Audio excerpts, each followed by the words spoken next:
So what's the real secret to making your ideas connect with people? To really make them land.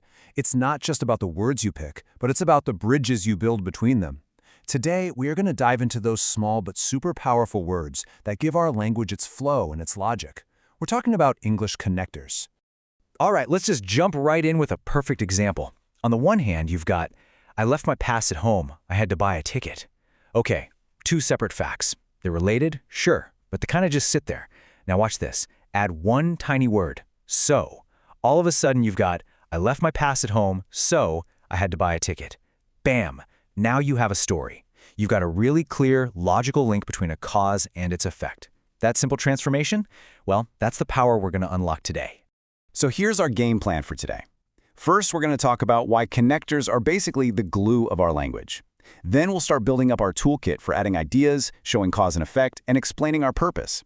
And to wrap it all up, we'll see how it all works together in a kind of masterclass example. Sound good? Let's get started. So, what are these things we call connectors, really?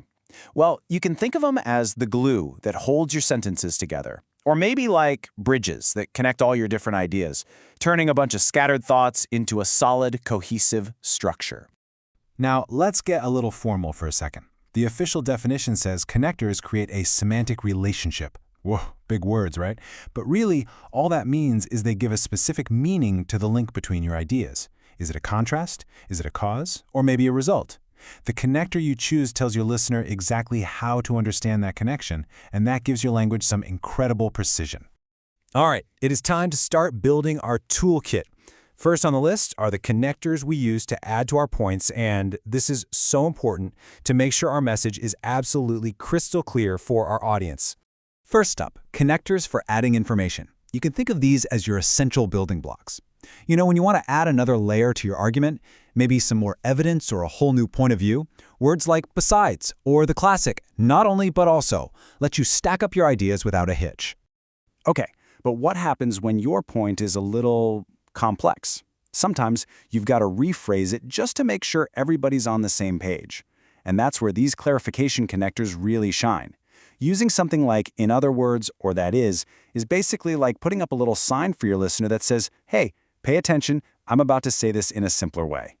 Next up in our toolkit, we've got the connectors that are pretty much the backbone of any logical argument. These are the words that let you connect the why something happened to the what happened next. So to explain the reason for something, we use connectors that point backward to the cause. Words like due to or thanks to all answer that big question, why? Like in the example, thanks to the help of the neighbors, it's super clear that their help was the direct cause of whatever happened next. And, on the flip side of cause, you've got consequence. These connectors point forward to the result. Words like therefore and consequently are your signals that an outcome is coming up. This takes us right back to that first example we saw. I left my pass at home, so I had to buy a ticket. That little word so points directly to the consequence. Simple, right? All right, for our last set of tools, we're going to cover two really important jobs. First, stating your purpose clearly, and second, bringing your whole argument to a strong finish. Why are you doing something? What's the goal? That is exactly what purpose connectors are for. Phrases like in order to or with the aim of are so useful for just spelling out your intentions. He spoke slowly in order to be understood. That connector leaves zero doubt about what his goal was. And now, let's talk about the big finish, the conclusion. When you're all set to summarize everything, you need a clear signal. Words like in sum or finally are basically signposts that tell your audience, okay, listen up, here's the main point I want you to walk away with. Okay, so we've been building up our toolkit piece by piece. Now it's time for the masterclass. Let's see how all these different kinds of connectors get woven together in a real text to build a really smart and persuasive argument. Okay, take a look at this paragraph. I know it might look a little dense at first, but it's a fantastic demonstration of connectors doing their thing.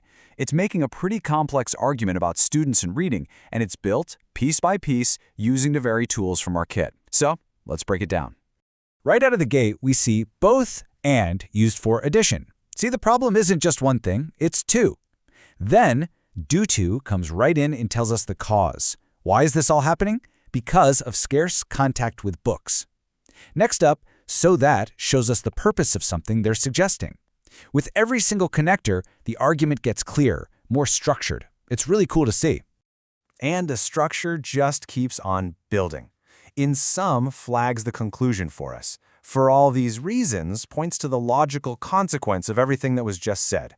The author even adds another layer of purpose with the aim of. By the time you get to the end, you see how a really complex idea has been built piece by piece into this powerful argument. Let's just boil it all down one last time. Look at the left. Choppy, disconnected facts. Now look at the right. A smooth, logical story. The information is exactly the same. The only difference is two little connectors that establish cause and effect. It completely transforms this clunky text into clear, professional communication. That's the power you have now. So there you have it. We've filled up your toolkit with the words that build bridges between your ideas. You've got tools to add, to clarify, to show cause, and to conclude. These are the secret to turning a bunch of separate thoughts into a single, powerful, and coherent argument. So the only question left is, which one are you going to use first?